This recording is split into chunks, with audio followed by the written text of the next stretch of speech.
El Comentario Podcast presenta un espacio realizado y dirigido por Agustín Sancho Cubero. La historia comienza en el silencio de una cueva hace decenas de miles de años, cuando el primer hombre cerró los ojos y su respiración se detuvo por un instante que pareció eterno. En aquel tiempo no existían las palabras para definir el tránsito y la oscuridad era el único manto que cubría el misterio de la existencia. Un cazador cayó herido por la bestia y su sangre manchó la nieve virgen mientras sus compañeros observaban con él respeto que impone el final de la vida. Su pecho dejó de moverse y el frío comenzó a apoderarse de sus extremidades. Sin embargo, en ese lugar donde se acaba el tiempo, aquel hombre no encontró la nada absoluta. Vio una luz pálida como la luna llena reflejada en un lago tranquilo y sintió una calidez que contradecía el hielo que lo rodeaba. Vio a sus ancestros sentados alrededor de un fuego que no consumía leña y escuchó una música que no nacía del viento ni de las gargantas humanas. Cuando despertó tosiendo y aspirando el aire gélido con desesperación, intentó narrar lo ocurrido, pero su lenguaje gutural era insuficiente para describir la paz infinita que había tocado con la punta de sus dedos. Aquel fue el primer relato no escrito de un viaje al umbral de la muerte y el inicio de una búsqueda que acompañaría a la humanidad durante el resto de sus días. Los siglos avanzaron y las civilizaciones alzaron templos de piedra para intentar comprender ese viaje. En las arenas calientes de Egipto los escribas redactaron textos sagrados sobre la barca de Ra y el pesaje del corazón. Entendían que al cruzar la frontera de la vida el alma debía enfrentarse a la verdad de sus actos.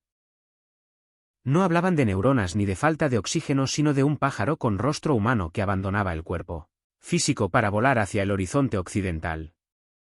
Era una narrativa mística, pero contenía la semilla de lo que milenios más tarde se catalogaría en hospitales asépticos. La idea de que la conciencia no se apaga como una vela al viento, sino que se traslada a otro estado vibratorio, estaba ya presente en los papiros que crujían bajo el sol del desierto. Fue en la antigua Grecia donde un hombre llamado Platón decidió poner por escrito el relato de un soldado armenio, llamado Este guerrero había caído en batalla y su cuerpo yacía junto a los cadáveres de sus compañeros en una pira funeraria lista para ser encendida. 12 días después de su supuesta muerte, despertó sobre la madera y contó a los asombrados presentes que su alma había marchado a un lugar maravilloso. Describió prados y jueces y la visión de un eje de luz que atravesaba el cielo y la tierra. Platón no lo tomó como una fantasía, sino como una pedagogía del alma. Fue quizás el primer registro detallado y analizado de lo que hoy llamamos una experiencia cercana a la muerte. El filósofo utilizó la historia para explicar que la muerte no es el final, sino un paso más en un ciclo de aprendizajes y olvidos.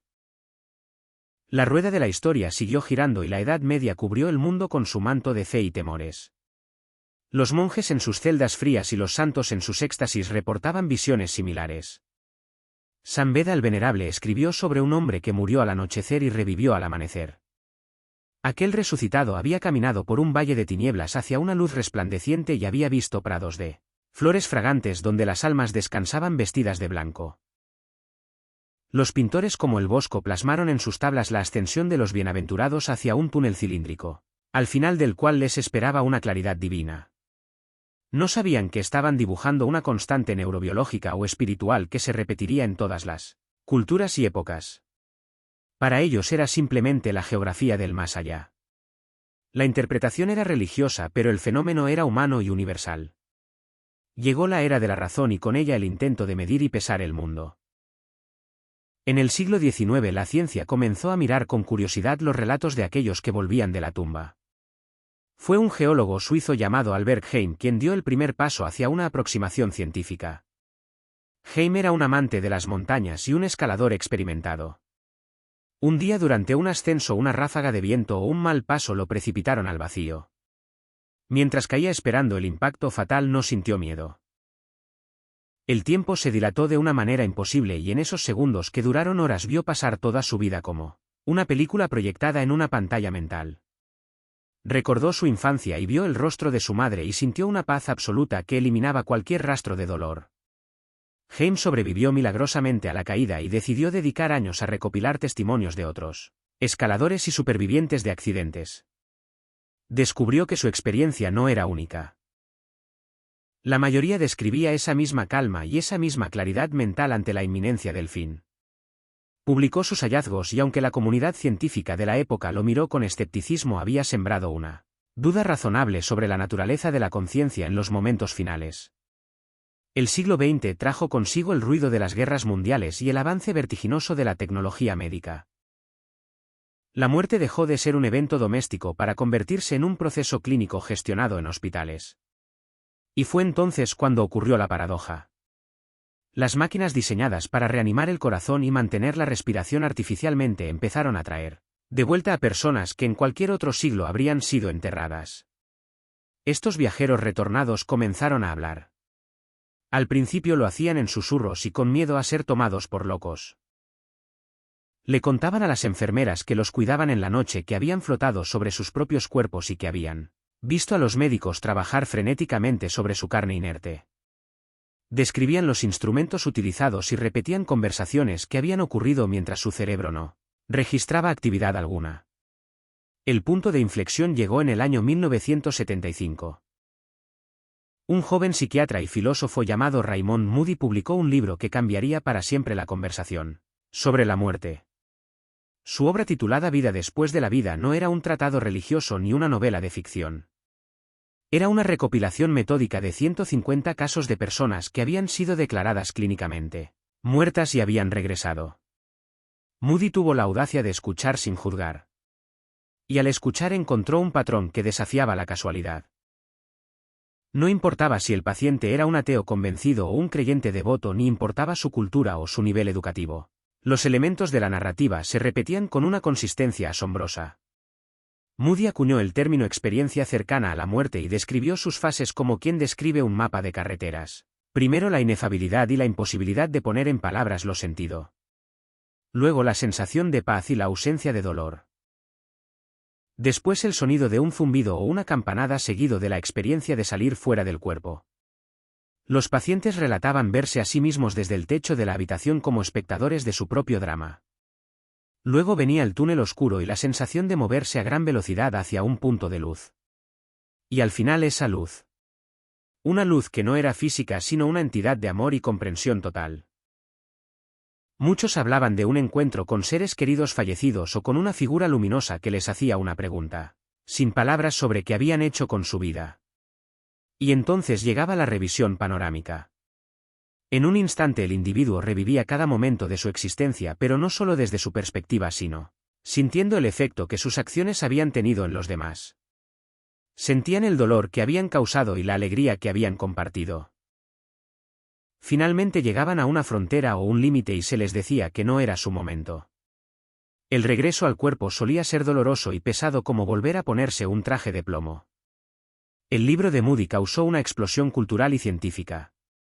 De repente miles de personas que habían guardado silencio durante décadas se sintieron legitimadas para compartir sus historias. Se fundaron asociaciones internacionales para el estudio de estos fenómenos y psiquiatras y cardiólogos de renombre comenzaron a investigar el tema con rigor. Kenneth Riney, Bruce Grayson y Michael Sabom fueron algunos de los pioneros que siguieron la estela de Moody. Aplicaron métodos estadísticos y diseñaron escalas para medir la profundidad de la experiencia. Se dieron cuenta de que las experiencias cercanas a la muerte provocaban cambios profundos y duraderos en la personalidad de los supervivientes. Aquellos que volvían ya no temían a la muerte. Se volvían más altruistas y menos apegados a los bienes materiales y mostraban una sed de conocimiento espiritual que antes no tenían. No era una alucinación pasajera, pues las alucinaciones suelen desvanecerse y dejar confusión, mientras que esto dejaba una claridad cristalina que duraba toda la vida. Pero la ciencia materialista no iba a rendirse tan fácilmente ante lo inexplicable. Surgieron los escépticos y los neurobiólogos que buscaban una explicación fisiológica para el fenómeno. Argumentaron que el túnel no era más que el resultado de la falta de oxígeno en la corteza visual. Dijeron que la sensación de paz era causada por la liberación masiva de endorfinas y encefalinas que el cerebro segrega como mecanismo de defensa ante el trauma. Hablaron del lóbulo temporal y de cómo su estimulación eléctrica podía provocar sensaciones de salida del cuerpo. Compararon las experiencias cercanas a la muerte con los efectos de drogas psicodélicas como la ketamina o el dimetiltriptamina. Para ellos el cerebro moribundo era una máquina que fallaba y creaba una última gran ilusión para consolarse a sí misma antes del apagón final. Era una explicación lógica y reconfortante para quienes necesitaban mantener el mundo dentro de los márgenes de lo conocido. Sin embargo, hubo casos que desafiaron estas explicaciones reduccionistas. El caso de una mujer llamada Pam Reynolds se convirtió en uno de los más célebres y desconcertantes. A principios de los años 90, Pam tuvo que someterse a una operación extremadamente arriesgada para eliminar un aneurisma gigante en su cerebro. La técnica requirió detener su corazón y enfriar su cuerpo hasta una temperatura cercana a la congelación y drenar toda la sangre de su cabeza. Clínicamente estaba muerta. Su electroencefalograma era una línea plana y no había actividad eléctrica en su cerebro. Sus ojos estaban cerrados con cinta adhesiva y sus oídos tapados con dispositivos que emitían chasquidos para comprobar que su tronco cerebral no respondía. Y sin embargo, Pam contó después que había salido de su cuerpo. Describió con precisión milimétrica la sierra quirúrgica que el cirujano utilizó para abrir su cráneo y notó que se parecía a un cepillo de dientes eléctrico. Escuchó las conversaciones de los médicos y observó detalles que eran imposibles de conocer para alguien en su estado. Luego viajó hacia la luz y se encontró con familiares muertos antes de ser devuelta a su cuerpo frío y rígido. El caso de Pam Reynolds y otros similares donde los pacientes reportaban percepciones verificables durante periodos de inactividad cerebral total plantearon un problema difícil para la ciencia convencional. Si el cerebro es el productor de la conciencia, ¿cómo puede haber una conciencia tan lúcida y compleja cuando el cerebro está apagado? Es como si al desenchufar un televisor la imagen no solo siguiera en la pantalla, sino que se volviera más nítida y adquiriera 3 dimensiones. Esto llevó a algunos investigadores como el cardiólogo holandés Pim van Lommel a proponer que la conciencia no es un producto del cerebro, sino que el cerebro actúa como un receptor o una radio. Si la radio se rompe, la música sigue existiendo en las ondas aunque el aparato ya no pueda reproducirla. Esta hipótesis sugería que la conciencia es no local y que trasciende al tejido biológico. A medida que entrábamos en el siglo XXI, el estudio de las experiencias cercanas a la muerte se globalizó y se sofisticó. Se realizaron estudios prospectivos en hospitales de varios países.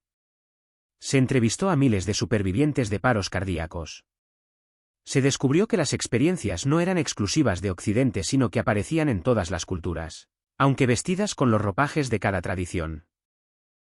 Un cristiano veía a Jesús y un hindú veía a Yamraj, el dios de la muerte, pero la estructura subyacente del viaje era la misma. Incluso los niños pequeños que no tenían conceptos religiosos previos relataban encuentros con seres de luz y mascotas fallecidas con una naturalidad pasmosa.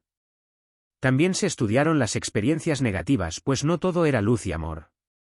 Algunos viajeros relataban haber estado en lugares de vacío y soledad o haber sentido una angustia existencial profunda. Estas experiencias, aunque menos frecuentes, servían para recordar que el viaje interior es un reflejo de la psique humana en toda su complejidad.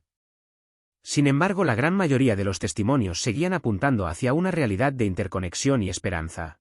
La historia de las experiencias cercanas a la muerte es también la historia de cómo la humanidad ha lidiado con su mayor miedo. Antes se hablaba de fantasmas y espíritus en voz baja junto al fuego. Hoy se publican artículos en revistas médicas y se realizan conferencias en universidades. El lenguaje ha cambiado, pero la pregunta sigue siendo la misma. ¿Qué somos y a dónde vamos? Los relatos de quienes han estado al borde del abismo y han mirado hacia el otro lado nos dicen que quizás el universo es más extraño y maravilloso de lo que nuestra ciencia actual puede admitir. Nos dicen que la muerte no es un muro de hormigón, sino una puerta o una cortina de seda que se agita con el viento. En la actualidad la investigación continúa. Se utilizan nuevas técnicas de neuroimagen para intentar capturar el momento exacto en que la conciencia se desprende o se expande. Se debate sobre la física cuántica y su posible relación con el alma. Pero más allá de los laboratorios y los debates académicos quedan las historias personales. Queda la mirada de quien ha vuelto. Una mirada que tiene una profundidad distinta. Queda el testimonio de la abuela que antes de morir sonríe y tiende la mano hacia algo invisible para nosotros, pero real para ella. Queda la certeza de millones de personas que han experimentado en carne propia que somos más que un conjunto de células destinadas al polvo. Desde aquel primer hombre en la cueva hasta el paciente en la unidad de cuidados intensivos con cables y monitores. El hilo conductor es la luz. Una luz que parece ser el origen y el destino de todo lo que existe. La historia de las experiencias cercanas a la muerte es en última instancia una historia de amor. El amor que sienten los que regresan y que describen como la fuerza fundamental del cosmos. Nos enseñan que la vida es una escuela y que lo único que nos llevamos al cruzar el umbral es lo que hemos aprendido, y el amor que hemos dado. Así llegamos al presente donde el misterio sigue intacto aunque mejor documentado. No tenemos una prueba definitiva que satisfaga a todos, pero tenemos un cúmulo de evidencias que apuntan hacia una realidad trascendente. La ciencia y la espiritualidad que durante siglos caminaron dándose la espalda parecen encontrarse en este punto ciego de la medicina. Quizás algún día tengamos la tecnología para ver lo que ven los moribundos, o quizás esté destinado a ser el último gran secreto que cada uno debe descubrir por sí mismo cuando llegue su hora. Hasta entonces nos quedan los relatos. Nos quedan las voces de los que volvieron para decirnos que no tengamos miedo y que no estamos solos en la inmensidad del universo. Nos queda la esperanza de que al cerrar los ojos por última vez no encontraremos la oscuridad eterna sino un amanecer que nunca termina. Espacio realizado y dirigido por Agustín Sancho Cubero. Gracias por su atención. Hasta la próxima edición del programa.